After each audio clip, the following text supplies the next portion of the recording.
Hello dear students. आज हम class 10th और क्लास 5th के लिए कॉमन कॉन्सेप्ट लाए हैं। इस कॉन्सेप्ट का नाम है समावयवता। बच्चों, इसकी जो अंग्रेजी है वो आइसोमेरिज्म के नाम से जानी जाती है। बेटा, आइसोमेरिज्म में दो शब्द होते हैं, एक आइसो होता है और एक होता है मैरिज्म। तो आइसो माने होता है सेम और मैरिज माने होता है मॉलिक्यूलर फॉर्मूला या पार्ट्स।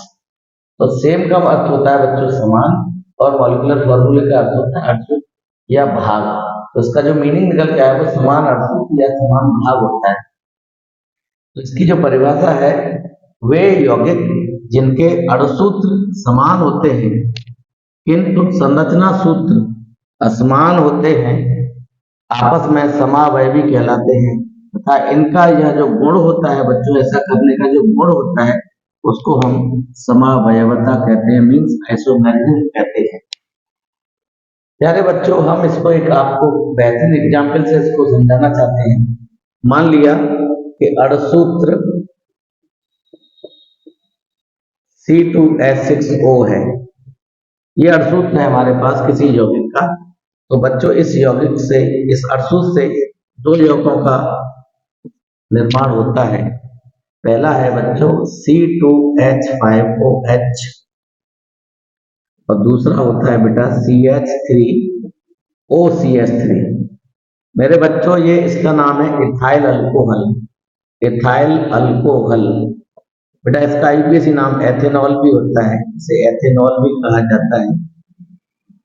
और प्यारे बच्चों, इसको कहते हैं डाई मिथाइल ईथर, क्योंकि इसमें ईथर क्रियात्मक समूह है। या इसका एक नाम और है, आईपीएसी नाम है मेथॉक्सीमेथेन। मेथॉक्सीमेथेन। तो इसमें जो फंक्शनल ग्रुप होता है बच्चों वो अल्कोहल होता है OH। इसमें जो फंक्शनल ग्रुप जो होता है बच्चों वो ईथर होता है। ईथर फंक्शनल ग्रुप ये होता है बच्चों, और अल्कोहल फंक्शनल ग्रुप ये होता है। तो इन दोनों यौगिकों के अणुसूत्र समान है। आप यहाँ देख सकते हैं, इसमें कार्बन 2 है, 2 कार्बन है, हाइड्रोजन 5 और 1 6 है, 1 ऑक्सीजन है।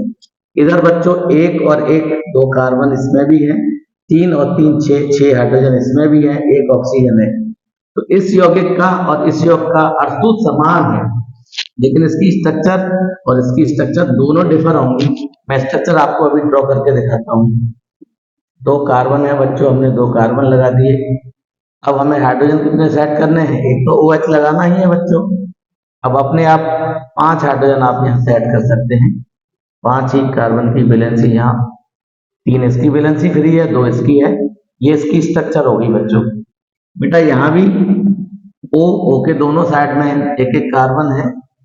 इसको यहाँ इस टाइप से हमने कार्बन की वैलेंसी को ओपन कर दिया है। यहाँ भी आपके 3 हाइड्रोजन यहाँ सेट हो जाएंगे। तो बच्चों, इसकी स्ट्रक्चर ये हो गई। बेटा, दोनों यौगिकों के अणुसूत्र तो समान है, लेकिन इन दोनों की जो स्ट्रक्चर है वो डिफर है, और इन दोनों के भौतिक गुण और रासायनिक गुण भी डिफर होते हैं। तो दूसरी परिभाषा हम यह भी कह सकते हैं, वे यौगिक जिनके आणविक सूत्र समान होते हैं किंतु उनके भौतिक और रासायनिक गुण जो होते हैं वो बिल्कुल डिफरेंट होते हैं, उन यौगिकों को हम आपस में समावयवी कहते हैं। तो इन दोनों का जो रिलेशन है बच्चों, वो आपस में ये समावयवी कहलाएंगे बेटा, समावयवी। और प्यारे बच्चे, ऐसा जो गुण है इनका, ऐसा जो करने का जो गुण है उसको हम समावयवता कहते हैं। तो आई होप आपको ये कॉन्सेप्ट बहुत अच्छी लगी होगी। Thank you.